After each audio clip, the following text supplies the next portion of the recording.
Hello. Hi. I'm Mary. I'm Meg. And we're on the couch. That's per usual. Per usual? Per usual. Are we shortening every word now? Only because of Julie. Only because of Julie. Only because of Julie. Our roommate Julie likes to create a lot of acronyms. We like to KIT. Keep in touch. Mm. You can use it as a verb, as a noun. Just about anything. Just about anything. Today's episode is really special.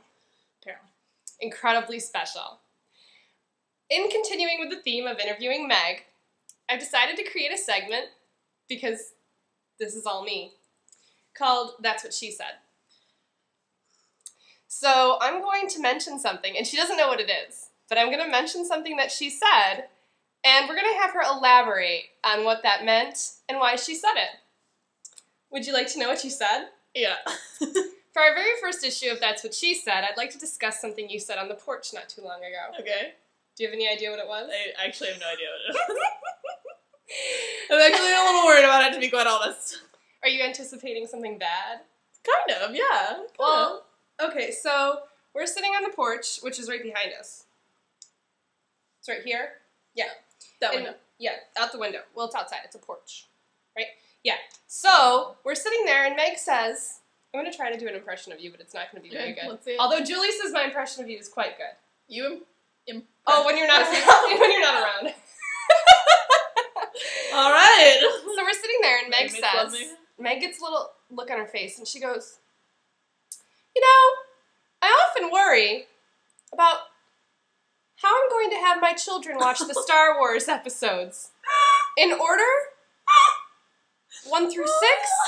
Or in order of release? And I'm sitting in the rocking chair, or she's in the rocking chair, I think, and I'm in the other chair, and I go, I've thought the same thing, and I have the same worries. It was a beautiful moment. So, Meg, tell us why you've worried about this and what your conclusion is. I mean, this is a life decision. This is something I've thought a lot about, probably more than anyone really should. I've spent more time thinking about this than is really healthy, I would say. Especially since, for the people out there, I don't actually have any children. So there isn't even anyone that I, like, really should be worried about showing this to yet. But possibly in the future, this is gonna come up, and I don't want them to just, you know, I don't want them to see them at a friend's house and, like, see, like, number 3 randomly, and then it'd just all be friggin' ruined, you know?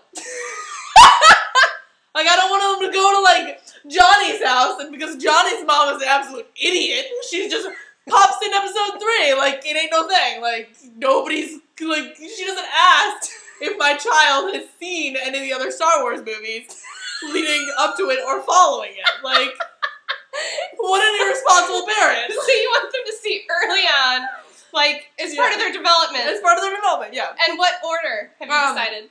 Well, okay, I actually haven't What decided order did yet. you see them in? I saw them in, well, because I was, we were old when the 1 through 3 came out. So I saw them 4, 5, 6, and then 1, 2, 3. Yes. Yes. We're not old. Well, we're not young, man. We were ticket buyers. Right. Yeah, we were theater ticket buyers by the time the last 3 came out. Yeah. Right. The first 3.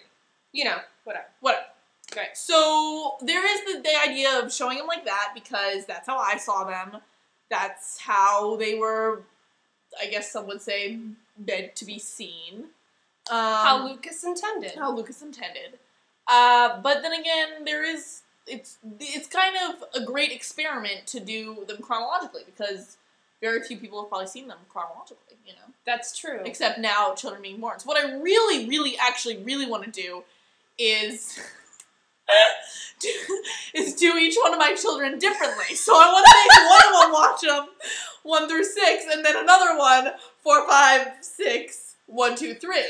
And ideally, if I had a third, I could scramble them up even more. So, why don't you tell me and the goose what you do for a living? Do you do psychological research? Yeah, I get people drunk. Oh. Maybe you plan on doing psychological research with your children? Tell the goose. Yes? Well, that's it for That's What She Said today. I think we've hit all the points of importance with that conversation. It was just shocking to me because I didn't think anybody else worried about that stuff. I thought it was kind of alone. What are you going to do? I'm doing You must it have- in release order. Oh, in release order. Yeah, Okay. I mean, I've All right. decided that that's how I gotta go.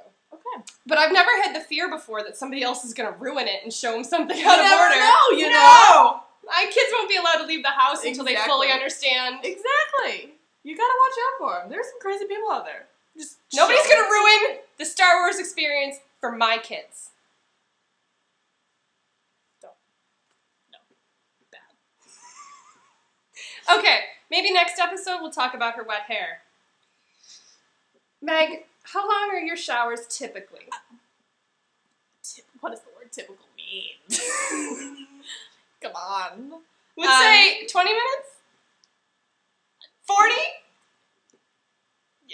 Yeah. 40 to an hour. 40. Ow, I never shower for an You hour. just finished an entire Big Chill CD But- with water. But is the CD really an hour long? No, it might only be half an hour. Some The only CDs are CDs like that aren't an hour long are punk rock. And the Big Chill, not punk rock. Okay, maybe I shower for an hour. Okay, this is going to be an incredibly long episode. We can break it into 2. Hell no, we got too much to talk about. Time's of the essence. All right. Well, I'm Mary. I'm Meg. I just want to be an epic diva. Oh, it's working. Okay. 1, 2, 3, 4, 2, 3. And last,